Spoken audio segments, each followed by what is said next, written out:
Hello and welcome to the Watch Kaki channel, where we bring you all the good and honest watch reviews. In today's video, we're going to do a very quick comparison between these two modern day pilot watches, and I have with me in the studio today the Sinn 556i, and on my right here is the Oris ProPilot Big Date. So the Sinn here on my left hand is my own watch, and over here on the right it's a loan set from my buddy. I think I did a review of this one a few weeks back, and I just couldn't resist, doing this very quick comparison because I want to show you how similar these two watches are, and at the same time they've got their own differences, and enough differences for you to choose between the two. So the similarities between these two watches, they are just endless. Alright, both watches are designed as modern pilot style watches, very different from the vintage type of big pilot style watches, very big oversized case with the diamond crowns. These two, they are the modern type, the techie, high-tech type of pilot watch design. They've got screw-in crowns and very much improved water resistance, and the similarities don't just end there. Now both these two watches, they have more or less a full brush finish. Okay, there's slightly more sheen to the Oris ProPilot, and I think this one here is more of a satinized finish, but at the end of the day, both watches are still done in a satin finish. And both the Sinn and Oris here, they are about the same price. Retail price for the Oris, Singapore dollars 2,500. I'm not too sure about the retail price for the Sinn, alright, but I can confidently say that you can buy both watches in the bracelet form, bracelet versions. You can buy them for low 2,000 Singapore dollars, alright, street price. You can get a bit of discount at the dealer if you're nice, if you ask politely, if you smile, say hi, you probably get a bit of discount, I think ranging from 15 to 20%. Still more similarities. We've got two black dial watches here, very simple design, no blings, no funny text going on, no weird crown protruding from the 2 o'clock zone. Alright, just very simple, clean design here. And both watches, they have the display back. Alright, the Sinn here has got a gold rotor. I believe he's also got blued screws. Let me just unlatch this one here to show you. I think it's got blue jewels, blue screws as well. And over here the Oris has got a red rotor, alright, but I think the rest of the movement is more or less stock. Alright, and both watches, of course, they house ETA movement, Swiss movement. My version of the Sinn here has the 2824. Current versions will have the Sellita SW200, as is the Oris here. The ProPilot has got the SW200 mated to a in-house rotor. Alright, special rotor by Oris, the red rotor, which is surprisingly absent from their in-house movement watch. So both watches just have that toolish look to it. Alright, no nonsense kind of look, black dial, white printing, simple hands, no weird looking hollowed out hands or weird looking seconds hand. So very simple, very legible. I think that's the whole design idea of these two watches. And now I've zoomed in a bit to talk about their differences. Alright, there are differences between these two watches, not just the brands. And the first difference, and a very obvious difference, is the difference in their case sizes. Alright, the Oris is visibly bigger. Alright, this one comes in at 41 millimeters, whereas the Sinn comes in at 38.5 millimeters. Alright, now on paper, according to specs, the Oris is listed at 12.5 millimeters total thickness from the base of the display case back to the top of the dome sapphire crystal, and the Sinn on my left hand has a total thickness of 11 millimeters. Alright, so judging from this angle here, I guess you would never expect them to have quite a big difference in terms of numbers. Alright, I'm just going to show you a bit more on the differences in case height later on in this video.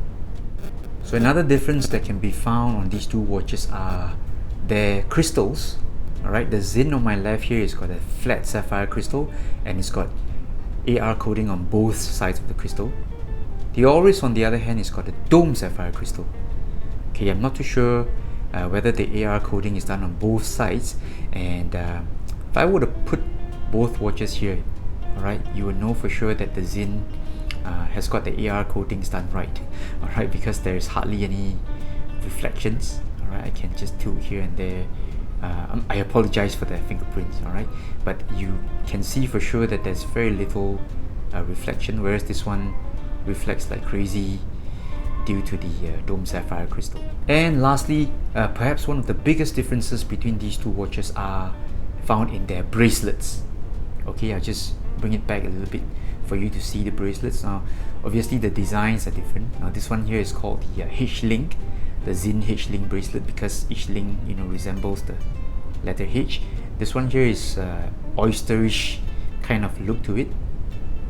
Okay, but the difference in their bracelet contributes a lot to their wearability. I'm going to show you how right now. Okay, so this one here, we're going to start with the Sinn.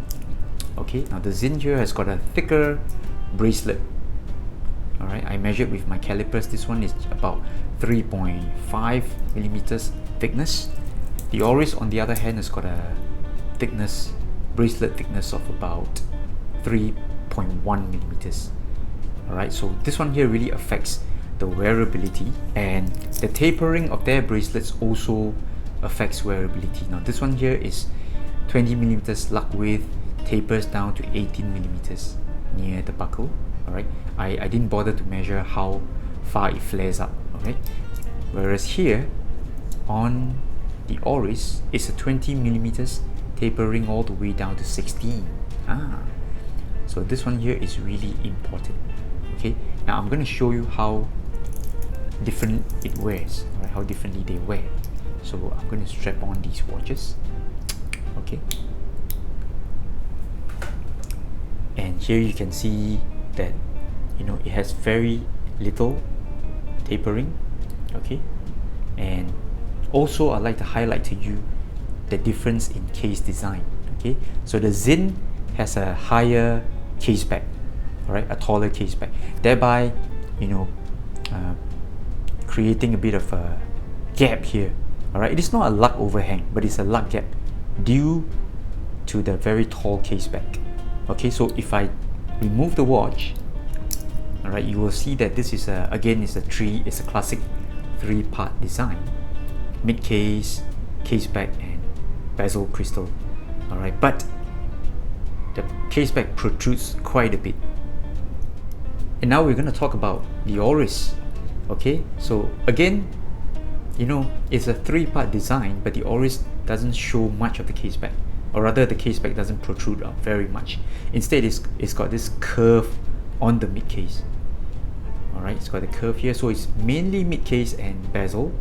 Alright, so this design, together with the tapering of the bracelet as well as the buckle. Alright, we're going to talk about the buckle in a while. Okay, so just allow me to show you the difference. Over here, hardly any gap. Alright, again I must repeat, this is not a lug overhang. We're talking about the gap here.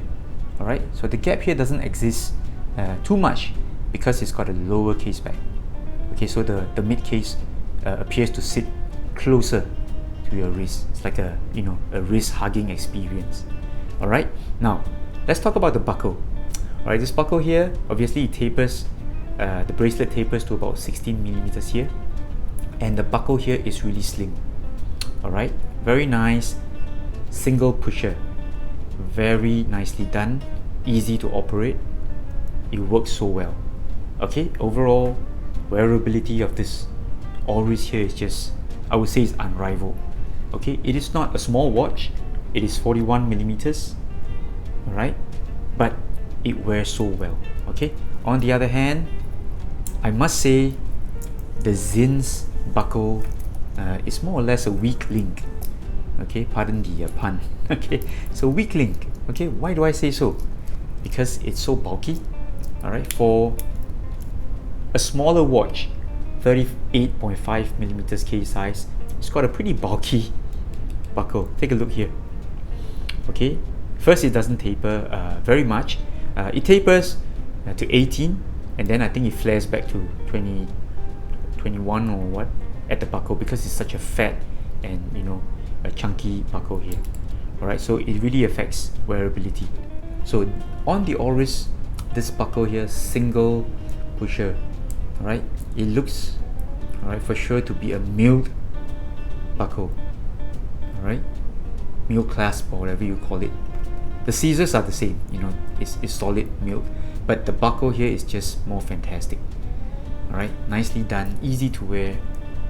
All right, and I think this type of a buckle, I think if I'm not wrong, it is also used on Oris divers, and that really makes me want to try out one of the Oris divers. Okay, my wife cannot hear what I'm saying now, right? But I really want to try one of those Oris divers, in-house caliber or not. Okay, now I'd like to remind you, this is really good wearability, fantastic. Okay, for a big watch, it wears really well. So zooming back out a little bit, I'd like to share with you some of my experiences after handling both these watches. Alright, now prior to my friend loaning me the Oris for the video review, I have always thought that the Sinn is the perfect tool watch. Alright, the perfect size, great wearability, great versatility, looks good on straps, NATO, anything, bracelet and all that. Okay, alright. That is until I come across the Oris Pro Diver. Okay, so this one here, the wearability is superb. Okay, so you get none of that lug gap due to the tall case back. Let me just show you one more time, alright? Allow me to do this, show you. Alright, you get a lug gap here. Alright, this has nothing to do with wrist size. It's got to do with the case back design. Alright, the watch sits taller, thereby creates a lug gap here. Nothing to do with wrist size. Alright, and then you put on the Oris and you realize that, wow. So this is how they do it. Alright, so let's just do a quick one here. See? Less to almost no gap here due to the case construction. So in this video, I'm not trying to tell you that the Oris is superior. Don't get me wrong, I still love the Sinn 556i. It is a great design. I love the design. It's clean, alright? It's very toolish, alright? You won't go wrong with such a design, alright? What I'm saying is the ProPilot is a very worthy contender, alright? And a serious contender. And the wearability is just fantastic, alright? It's almost unrivaled, alright? For watch 41 millimeters, this kind of thickness and all that, alright, you will never guess that the Sinn is actually quite a lot thinner than the Oris. Alright, on paper it is really thinner, 11 versus 12.5. Okay, but in terms of wearability, you would never have guessed so. So there you have it. That was my quick comparison video between these two watches. The Sinn 556i, classic watch, made in Germany, superb tool watch, everyday watch. And on my right here is the Oris ProPilot Big Date, and I tell you, this is one of the sleeper hits I have encountered. Okay, so if you like this video, if you found this video to be very helpful, please subscribe to my channel, like my channel, support my channel. Alright, this is the Watch Kaki. I thank you in advance, and George, say thank you. We're gonna say goodbye for now. Bye bye.